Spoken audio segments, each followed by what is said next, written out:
Perkenalkan, saya Sarnova dengan NPM 2141208, Prodi Akuntansi 2021. Pada video kali ini, kita akan membahas materi tentang pengenalan manajemen risiko asuransi. Manajemen risiko asuransi adalah proses sistematis untuk mengidentifikasi, menganalisis, mengevaluasi, mengendalikan, dan meminimalkan risiko-risiko yang dapat mempengaruhi kinerja dan stabilitas perusahaan asuransi. Tujuan utamanya adalah untuk melindungi perusahaan asuransi dari kemungkinan kerugian finansial dan memastikan keberlanjutan usaha dalam jangka panjang. Dengan menerapkan manajemen risiko yang efektif, perusahaan asuransi dapat mengantisipasi dan mengelola berbagai jenis risiko dengan lebih baik, sehingga dapat mempertahankan kepercayaan nasabah dan daya saing di industri. Jenis-jenis risiko dalam asuransi. Risiko underwriting. Risiko yang terkait dengan proses penerimaan risiko, penetapan premi, dan pemilihan risiko yang akan ditanggung. Hal ini mencakup kesalahan dalam menilai profil risiko calon tertanggung, sehingga mengakibatkan premi yang tidak memadai atau penutupan risiko yang tidak sesuai. Risiko kredit. Risiko yang berkaitan dengan kemampuan pihak lain seperti reassurador, broker, atau nasabah untuk memenuhi kewajiban finansialnya kepada perusahaan asuransi. Kegagalan pihak tersebut dalam melakukan pembayaran dapat berdampak signifikansi pada arus kas dan likuiditas perusahaan. Risiko investasi.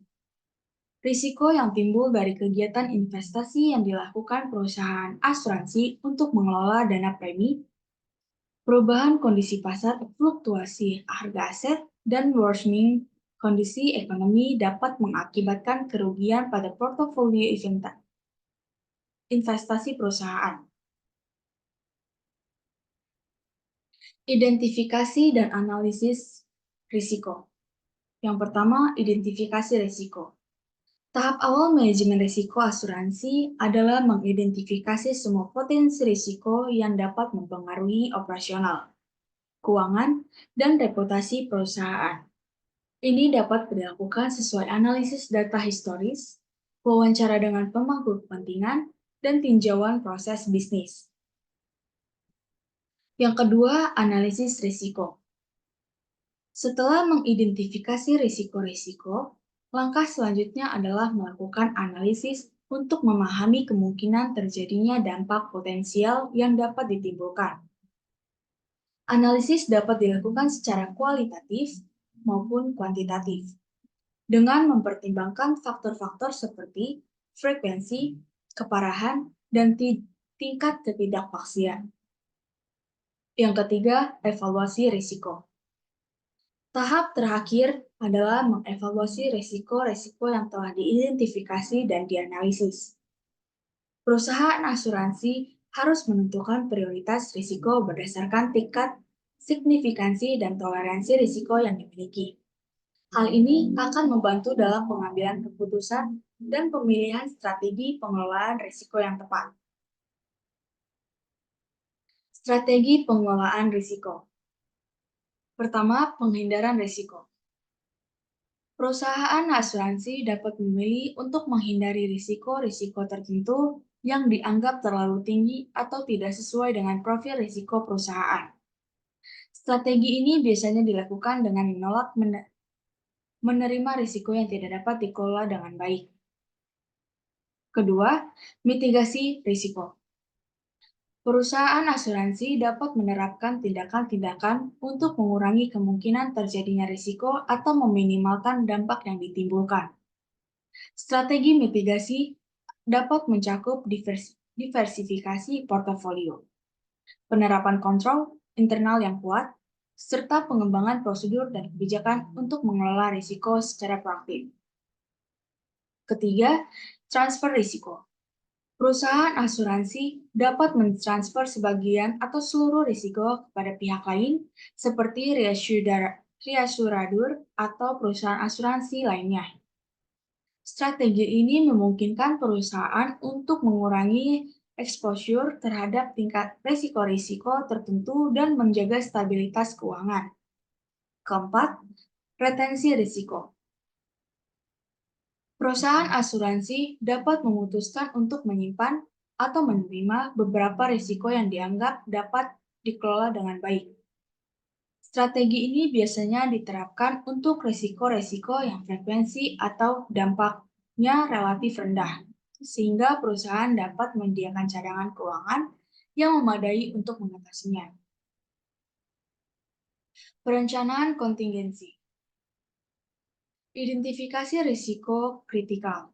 Perusahaan asuransi harus mengidentifikasi risiko-risiko yang dapat mengganggu kelangsungan bisnis hidup signifikan, seperti bencana alam, serangan cyber, atau kegagalan sistem teknologi informasi.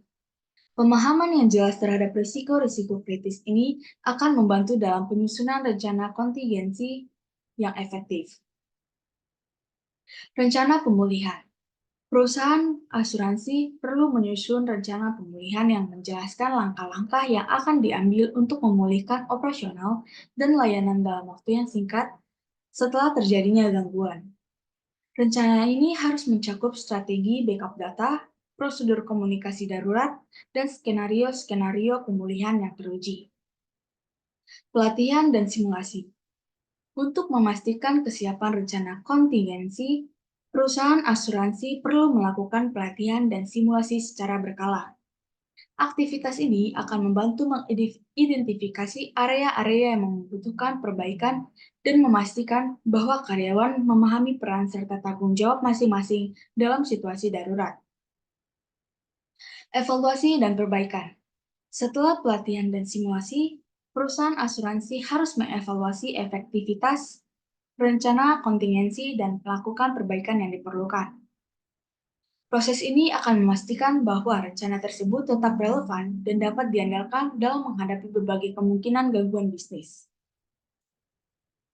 Implementasi manajemen risiko. Yang pertama, komitmen manajemen. Dukungan dan komitmen dari manajemen puncak sangat penting untuk memastikan keberhasilan implementasi manajemen risiko di perusahaan asuransi. Manajemen risiko di perusahaan asuransi memberikan sumber daya memadai, menetapkan kebijakan yang jelas, dan menjadi teladan dalam penerapan praktik manajemen risiko. Yang kedua, pengembangan budaya risiko. Perusahaan asuransi harus membangun budaya sadar risiko di seluruh organisasi.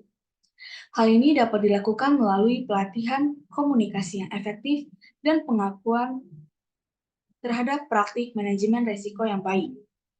Budaya ini akan mendorong karyawan untuk secara proaktif mengidentifikasi, melaporkan, dan mengelola risiko-risiko yang muncul. 3. Integritas dengan proses bisnis. Manajemen risiko harus terintegritas dalam seluruh proses bisnis perusahaan asuransi, mulai dari pengembangan produk, penetapan harga, penanganan klaim, hingga aktivitas investasi. Dengan demikian, pertimbangan risiko akan menjadi bagian dari pengambilan keputusan di setiap tingkat organisasi. 4. Pemantauan dan perbaikan keberlanjutan. Implementasi manajemen risiko membutuhkan pemantauan dan evaluasi terus-menerus untuk mengidentifikasi area-area yang memerlukan perbaikan.